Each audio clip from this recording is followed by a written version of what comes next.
What like the? All right, here we go.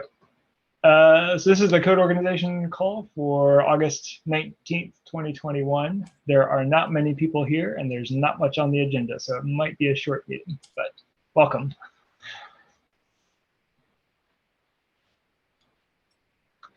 All right.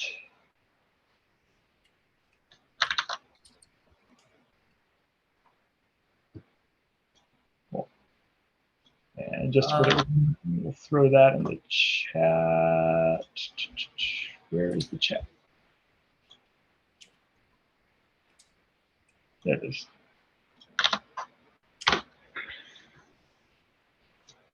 Cool. All right. Go 117 changes to Go path. So Go 117 got released, and they didn't actually end up making changes to Go path. So they did not? No, they that got deferred. Let's see if I can find. Hey there, Vermeer. Hello. Yep. So I linked to the issue where we were tracking the need to do this. Yeah, I was actually tracking that issue. So I wanted to have a conversation. I was trying to like port some of the support generator has this hard dependency on Go path to determine where is the boilerplate header file. And that is like a big limitation right now because that gets the path using reflect, just does the reflect on an empty struct and gets the package path of that. So when I tried it with Go mod, it does not work with Go modules 1. So that change should have been fixed recently. Let me see if I can find a link to it. There's a lot of issues with build scripts and make files and code generators, and there's a lot of things that assume Go path. And so we're trying to chip away at those and gradually identify the things that I can't talk and type at the same time. There. All right. I linked the fix to the boilerplate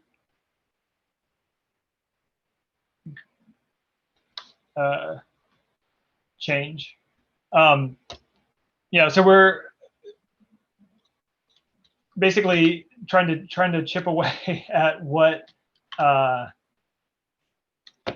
things we find that are problems. So I have and as much as possible, we're merging pieces ahead of time, even before we switch Kubernetes to building with Go modules. So 82531 is the tracking issue. So this is the tracking issue for Go module building. This was a generator fix to the boilerplate path. We also just got a fix in for defaulting generation, was using relative paths, which didn't work under Go module mode.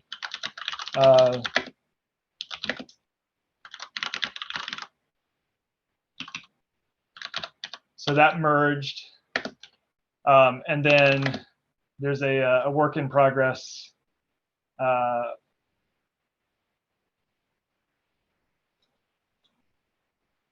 can't talk and type at the same time. This is terrible. There's a work in progress pull request, which basically just turned on modules and then is seeing what breaks and trying to fix. Is that the big Go 1.17 changes on KK? Say that again. Is that the big PR which is on KK? The Go 1.17 changes?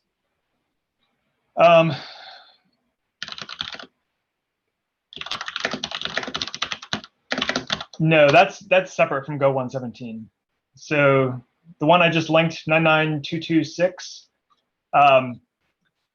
that yeah, that just enabled modules and is like seeing what breaks or seeing what takes forever. So there are some things that are straight up broken, and we're getting to the point where most of those are fixed. And then the ones that are remaining are performance problems with the way we were using some of the Go build libraries.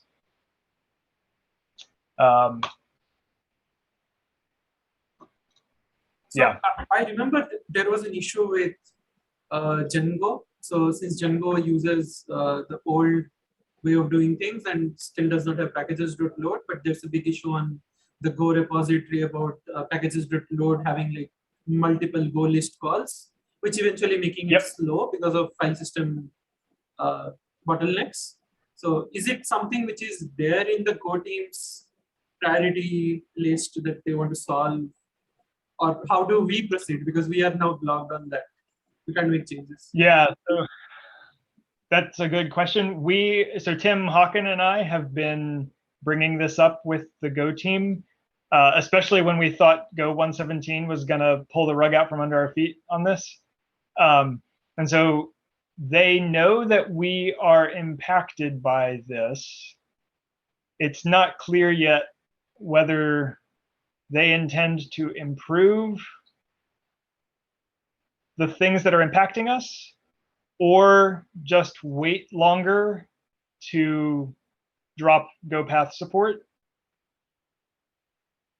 I don't know that yet. So I'm proceeding on the assumption that we should get ourselves to a place that is reasonable in case GoPath support goes away, and keep raising the issue with the Go team to say, this is impactful to us and probably other people. And it would be helpful if you would help us solve this problem. So in the work in progress pull request, I have sort of a workaround for that performance issue. If you look at the last two commits, workaround the Django use of Go build, that is like 100 times slower. So we could rewrite all our code generators, like to work, instead of going package by package, we could rewrite all of them to like switch to doing the whole tree at once. And maybe we want to do that eventually, but that's a lot of work to bite off. And so I was experimenting with sort of Band-Aid fixes, like if the first thing we do is say, look at all the packages that we're about to process one by one and resolve their directories on disk using the new Go packages resolver, that's pretty quick. Like that takes a few hundred milliseconds. And then we have a mapping from package name to directory on disk. And we can, instead of calling the slow import function that has to re-resolve everything, we can call the import dir function and pass in the directory we already resolved. So that took, that made it so that calling like make generated files, instead of taking about 30 minutes, took about 3 minutes. So that's still like 3 times slower than today on master. Like if you say make generated files, it takes about a minute. So I don't like, I probably wouldn't merge this unless I had no other choice. But yeah, but then how much is the frequency that how many people are actually doing like generating files? Because we don't generate all changes, right? We only generate with specific changes.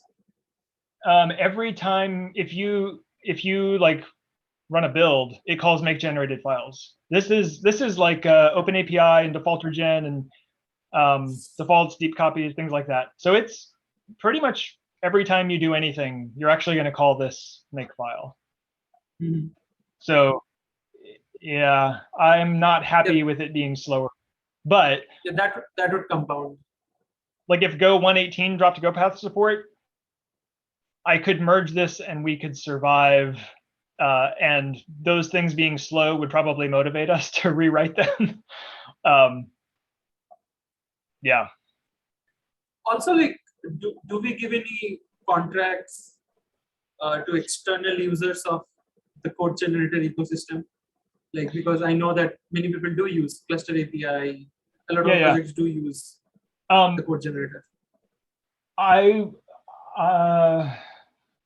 The contracts are probably best effort, but I would assume that people are using them the same way Kubernetes is using them. And so the piece by piece changes that we've been making, we've been ensuring work both in module mode and in GoPath mode. So when we pull it into Kubernetes, I'm pulling it into the existing master build that's still using GoPath, and I'm pulling it into this work in progress branch that is using Go modules.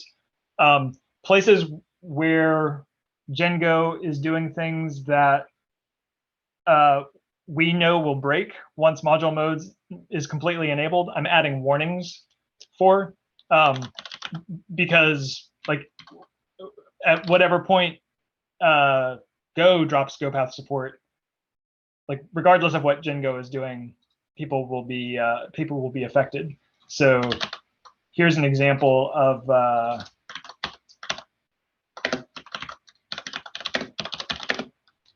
Django change that adds a warning to the non-module path. So we will support existing invocations in Django as long as we can, and add warnings in paths that we know will stop working when it's unconditionally Go modules. Yeah, it's it's unpleasant work. It's like work that is a lot of effort, and at the end of it, you're sort of where you were at the beginning.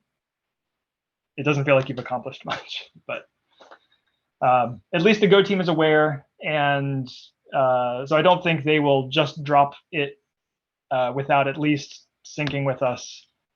But these are the issues to watch if you're interested or affected, or if you know of issues that aren't mentioned there. Please like link to it so we make sure we're addressing everything.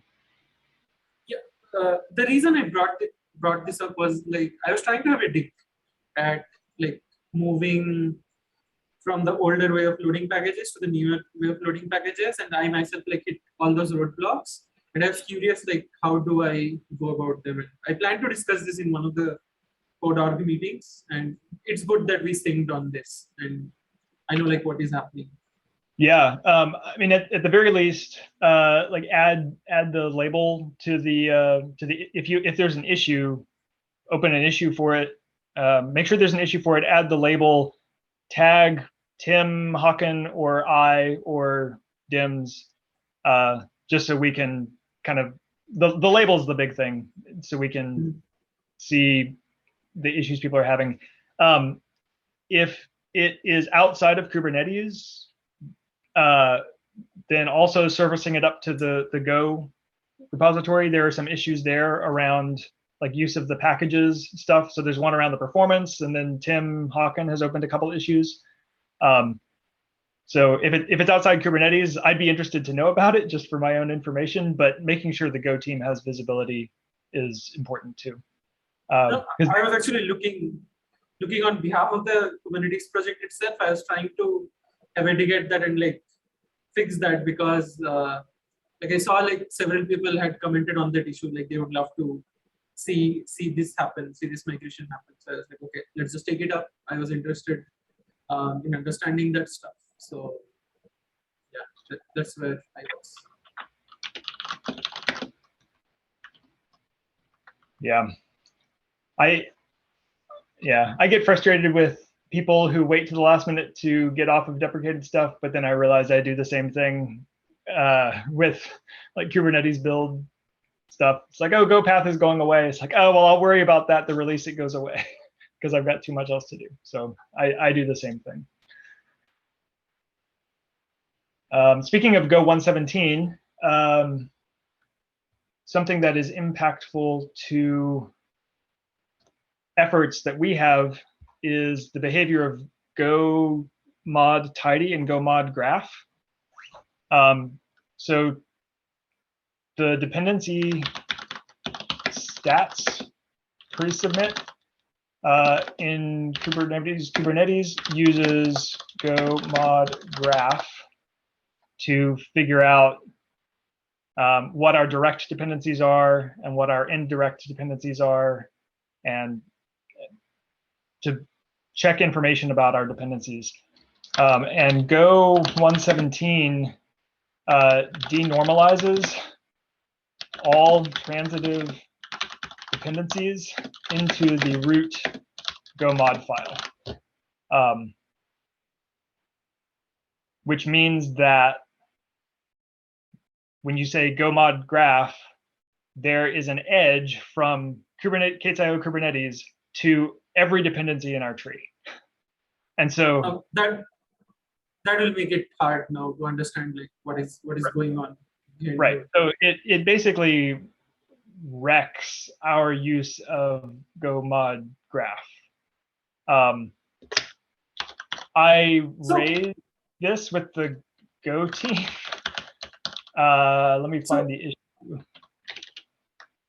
So let's say like Go ahead. we have B as a dependency, right? And B depends on C. So C is essentially a transitive dependency. So right now I see an edge between A and C, right? In the new go mod graph. But will I see an edge on B and C as well in the go mod graph, or that line is removed now? That is removed, is it? No. There's still an edge between B and C.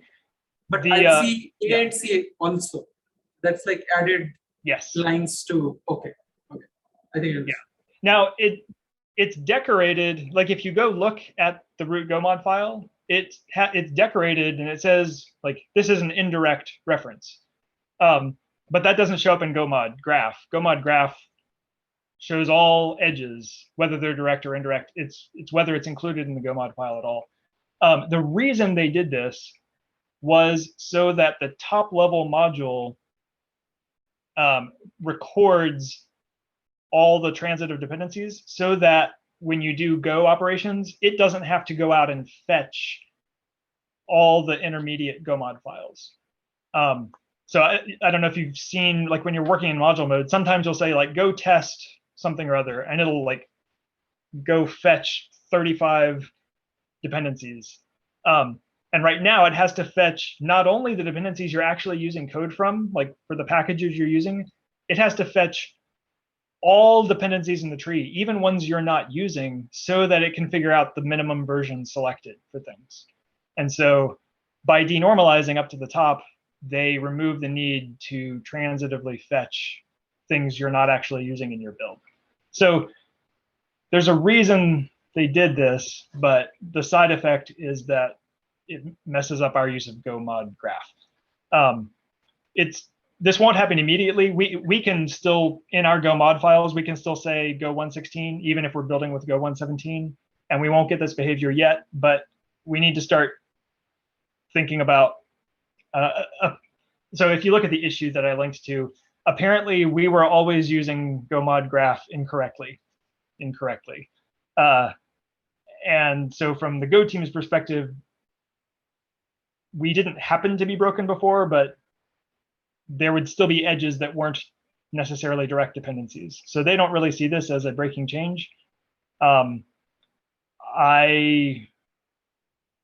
don't know. On previous versions, if you did go mod tidy and then called go mod graph, you got useful information, and now I feel like you don't. So it doesn't seem great to me, but it also doesn't seem like something that will be walked back. So they provided a couple examples of how to use go list to get the same information. And so we'll probably want to track switching our dependency stats to use that. And once that's done, then we can update our go mod files to go 117. Do they mean like perform go list on the current directory and then outputting it as a JSON and then getting the packages? I think you would go list everything. So you would say like go list // in JSON format, and then you can build the graph you want based on that, which go mod graph used to do for you, sort of, if all your dependencies were tidied. Like it would do it for you, and now you sort of have to build it yourself, which is a pain. So can't we use information from GoMod, like understanding the import block and understanding the comments as well, as in, because indirect ones we are not using in output, right? So we can kind of say that they're transitive dependencies, like our packages are not using. Really?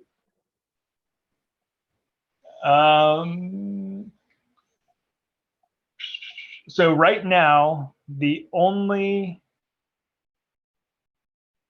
think the only indirect dependencies in our root GoMod file are ones that we have selected a newer version of than any of our subtree.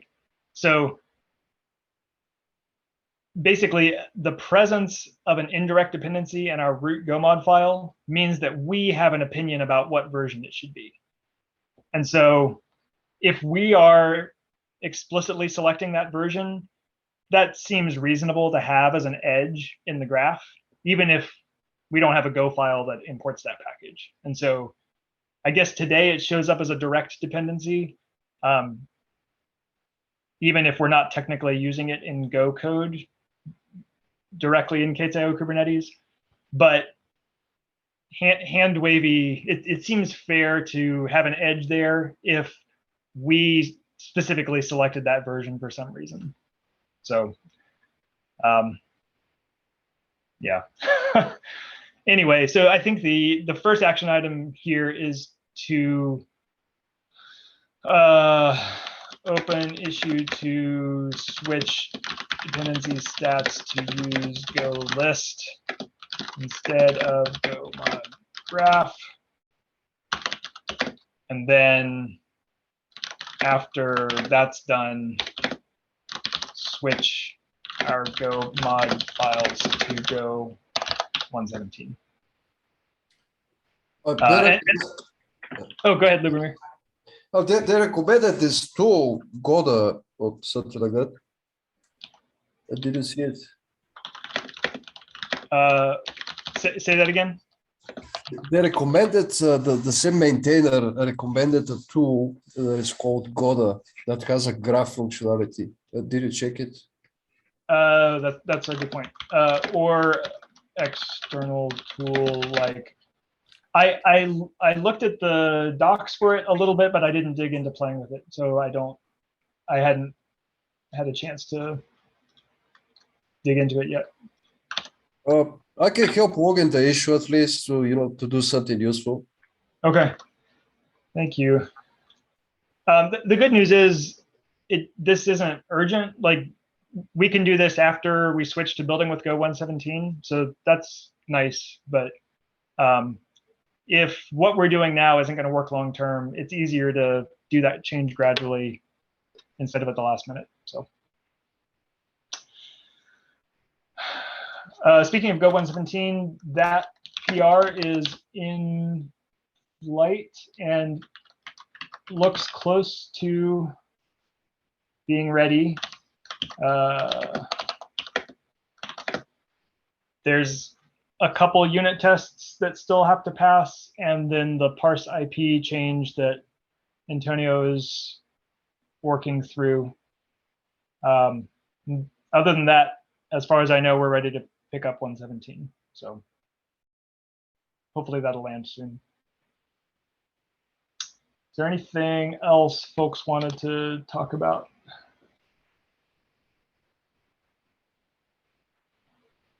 That's all I have. Okay. How about you, Lubomir? No.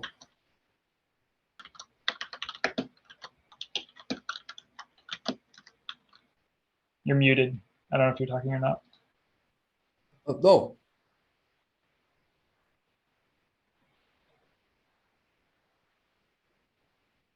I didn't hear anything, but I will take the silence to mean no. Are you not hearing me? Hello? Oh, now I can. There you are. That was weird. All right. Oh, in terms of like forward-looking stuff, so we're at the beginning of the 123 cycle. my big push for code organization this cycle is trying to get the Go module build stuff done. So we kind of had a scare with Go 117 and a reprieve, and so I would like to be in better shape at the end of 123, so that even if we have to slow down generated stuff a little bit as we transition how that's written, we'll at least still be able to build and release. So that Go module issue that I linked to is my main focus for 123 for code organization. Would Kubernetes continue to vendor all its dependencies, even if you switch to Go mod? That's a good question. My feeling is that we should.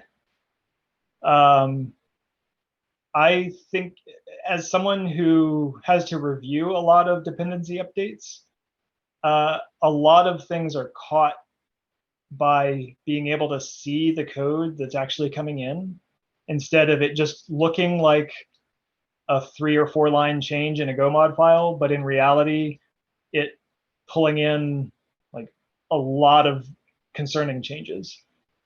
So from a review perspective, I like having visibility to that. But I'd be curious to hear what others think as well. Yeah, I think one problem is that it inflates the repository. Other than that, I guess the review benefits are really nice. I wonder if there is an easy way to just look at the diff for a particular dependency update. I guess it's possible, but the other thing is reproducibility. So the Go module proxy will cache versions of modules, but the policy around how long those cached versions are available is pretty unclear. So the reviewability is one thing. If like you said, if we could find an alternative way to get visibility for review, that could remove that concern. But the idea that if I check out the repo, I can build it even if I don't have access to the Go module proxy, or even if the original sources went away, that's still really nice. And maybe I'm just old school, but I get pretty uncomfortable when I have to pull things from a remote source in order to build. But maybe I need to get over that. Go pulling dependencies all the time is like this is like a really complicated background process that developers don't really understand. Like it's something is happening in the background, but you know, I would say that the vendor is much more transparent in terms of local development. Yeah, the question, like, what happens if one of these sources goes away and the Go module proxy no longer has it cached for some reason, because their retention policy is not very clear?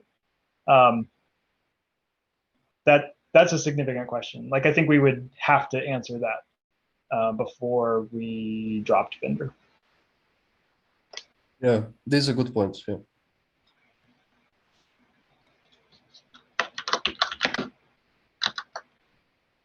I started typing at the same time. I was just trying to write that down for posterity.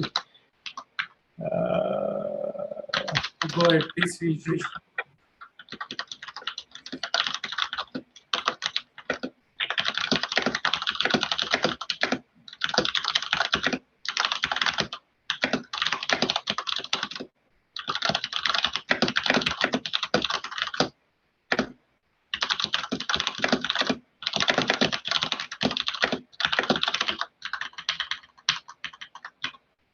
Yeah.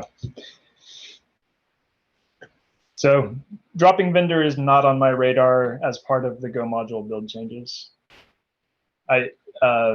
This is pretty much scoped to building with Go 111 module on.